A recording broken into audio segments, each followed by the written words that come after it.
ekosistemi, ose le të themi, është industria e shërbimeve. E shërbimeve. Çfarë ndodh me bujësinë e këndvështrimin tim? Problemi fillon që tek ligji 7501 të prona, që nuk kthye zotërisë zonjës, që kishte aja dhe zhëja. Që këtu po na ndenje shumë gjatë? Të lutem, ajo do ta mbyll shumë shkurt. Jo, e di pse e thash kështu. Pronat është një prej plagëve më të mëdha të shqiptarëve. Është në neveri dhe dua ta them. Pra buqit tanë sot i kanë parcelat parcelizuar, pra me 560 metra. Çfarë do prodhosh ti? Nga matematika minimalisht zysha ime ma ka mësuar që është kosto për njësi. Është shumë e thjeshtë. Pra nëse ne aderojmë ty në Bashkimin Evropian, nuk do jetë më e lehtë tregu, do jetë një treg shumë më i madh konkurencial. Pra nëse ata na kanë sjellë, bravo, nëse ata na kanë sjellë miellin, bananën, vezët, gjithë do na sjellin ato të tjera që ne i prodhonim këtu. Sado politika fiskale të forta të bësh ti ndaj atyre që importojnë, prapë do ta kesh vështirë sepse tregu jon nuk i plotson nevojat.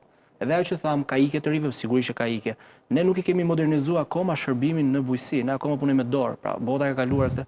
Edhe që punojmë me dorë, të jemi autentik tek punimi me dorë, se ne flasim që vjen turizmi, po turistit me çfarë do ju ushqejmë. Të jemi dhe pak të sinqertë, se dhe të jemi shumë të sinqertë, të mos lëm tokat djerë, të mos lëm tokat djerë, të kemi një vizion që dai turisti që vjen të blej produkte shqiptare, të mos blej produkte të importuara. Se bëm dhe diskutim, ë? Unë shikoj për shembull, nëse duam të rritim vlerën, duhet të prodhojmë. Unë shikoj gjithmonë konceptin te IMM, por shumë ajo ka konceptin thotë, unë po marr tek një fermer i vogël, po marr tek një zonë që shet aty për të ndihmuar mikroekonominë e saj. Jo, janë dhe më cilësore në fund. Ajo pastaj duhet parë, po është ha diskutim. Po duhet të them që ajo e bën në sensin pozitiv. Nga ana tjetër, ai do prodhoj atë, do mbylli ditën, do çojë fëmijë në shkollë dhe e kaq. Pyetja është, a është zgjidhje kjo për ekonominë? Unë mendoj që jo.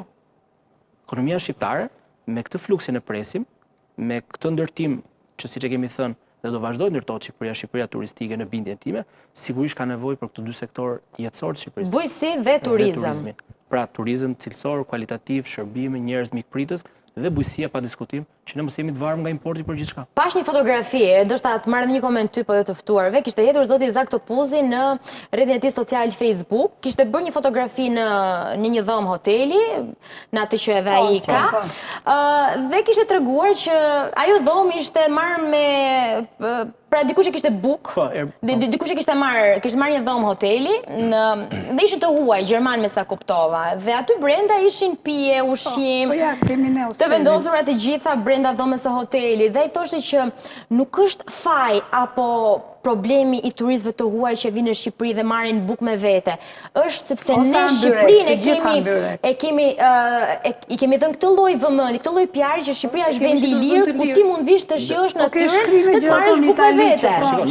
Pra ne kemi orientuar në një farë mënyrë turistin që në Shqipëri bëhet qef me pak para. Ne nuk i kemi kapacitet. Bëhet qef për ata që s'kan lek. Kjo është më e rëndësishme.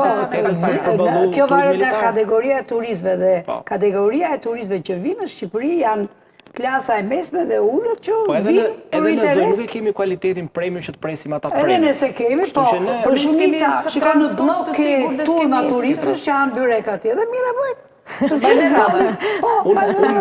Edhe në blog byrek dhe vallë. Unë sot kisha 16 italian, një grup italianësh ke hosteli që është aty shoqata, dhe të gjithu këthyën për të iku, për të paguar dhe kishin gjithë nga i byrek në dorë.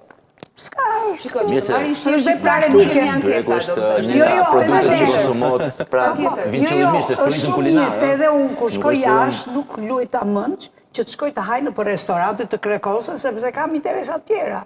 Do atë hecë, shikoj qytetin, shikoj në një gjë, edhe haj një gjë në këto nga ishin turiste që kishe 50 italiane dhe shuhen disi që nuk hargjojnë shumë para. Jo, të gjithë. Të video kemi më shumë italianë. Të kemi më shumë italianë, se unë e thash me pak në të humore, pa dashur të bëj kështu ndasi. Por të paktët, sepse ma kanë thënë të paktën ekspertë të turizmi që italianin ata të cilët tregojnë që hargjojnë më pak para në Shqipëri ku vinë për të bërë pushimet e tyre. Ata nuk vinë vetëm për pushime, ata vinë edhe për mirë, edhe për shërbimet e tjera, për dhëmbët, kemi një lloj turizmi pak më të zgjeruar për italianët dhe ata cilët ndodhen afër nesh. Në këtë pikë që ekonomia shqiptare estetik, turizmi estetik se ka një bota shumë bullak, dikur shkonim ne tani vinë. Është lajmi mirë. Jo, përsa ko kemi faturin në njerëz se nuk janë shtetat shqiptarë, kjo është... Faturin në uasë janë bushë gjithë nga Rumania, nga jugu ishte për gjithë restorantet me Filipinas, me... Kështu që kjo është, ky qarkullimi popullsisë do të sjellë patjetër edhe benefitet, por edhe sfidat e mëdha në ekonomi. Po, ndërkohë, Rigje, kur ta kemi gati, unë mundem bashkë me Orgestin që të shohim pak dhe çmimin e pronave, se edhe çështja e pronave dhe qerave mund të bëhet problematike. Po mund të shohim që tani. Orgest, shohemi dhe e shpjegojmë pak cilat janë zonat e shtrenjta, cilat janë zonat të cilat edhe mund të gjejmë një banesë më të lirë.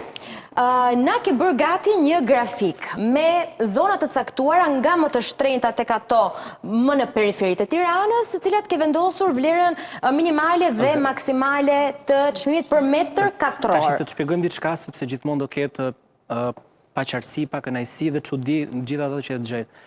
Kjo është një analizë që më rezulton mua nga dhënat e mia dhe të kolegëve të mi. Pra ka marrë, po themi pak a shumë, brenda një mesatare të transaksioneve që ndodhin në Tiranë, kryesisht. Qendra deri në 5.000 euro metri katror bashkë me ish-bllokun. Po, kemi kulla specifike në Tiranë, të cilët kanë kualitet ndryshe, cilësi punimi ndryshe dhe ata shkojnë deri në 5.000 euro metri katror i këtyre kullave. Tani, kthehemi te prona është një çik më gjatë situata. Kush i blen këto? Jo, ta themi edhe këtë sepse është shumë e rëndësishme për qytetarët. Kur flasim për pronën, njerëzit definojnë vetëm çmimin. T'ju marr një shembull që tek gjetja e trojeve është një problem shumë i madh. Pra, pronarët e truallit sot negociojnë shumë fort me ndërtuesit nga 33% deri në 47%. Pra, një objekt 47% i kanë pronarët e tokës. Pastaj marrim tarifën që ka Bojeri, Kazamonti edhe arkitektët ndërkombëtar, kemi 8% taksën e ndikimin në infrastrukturë, kemi 3% taksën e strehimit social që zonja e kishte me merak, pastaj kemi arkitektët shqiptarë që ndjekin punimet, e kështu me radhë, fushin punëtore, në aluminin e importojmë, në hekrin e importojmë. Pra pjesa më e madhe e gjithë produkteve tona është import. Dhe kjo sjell që çmimi i një prone në një zonë të mirë, të shtrenjtë, të shkojë deri në 5.000 euro. Pak këto janë 3 zonat, ë? A justifikon? Në shumë raste nuk e justifikon sigurisht, por nuk është pronë për gjithë. Janë kulla specifike të cilët kanë atë çmim. Kush e blen një banesë, ka kategori të ndryshme. Nuk e di, mund ta quajmë banesë, mund të jetë edhe për çështje për investim, për çështje investimi apo çështje biznesi. Qendër, sheshi Skënderbej, pra zona atje, ish-bllokun, liçeni artificial dhe parku. Këto zonat po themi që ne i konsiderojmë si zonat on top. Pse i zgjedhin? Kush i blen? Për shkak faciliteteve, shkolla, qendra shëndetësore, lëvizja pa mjet, pra është bërë shumë e rëndësishme në Tiranë tani, na hoqën dhe skuterat që na prishën punë, kupton se paktën ndosim më pak ambientin. Kështu që në këtë aspekt mendoj që zonat kryesore e kanë gjithmonë dhe volumi dhe kërkesën më të lartë. Dhe për rrjedhoj sigurisht dhe çmimet shkojnë në këtë pikë. Po dalim në fund, për shkak çikojmë pas kush investon, për mos më largohet, se pyeta kush investon kaq shumë para. Atë të shpjegoj.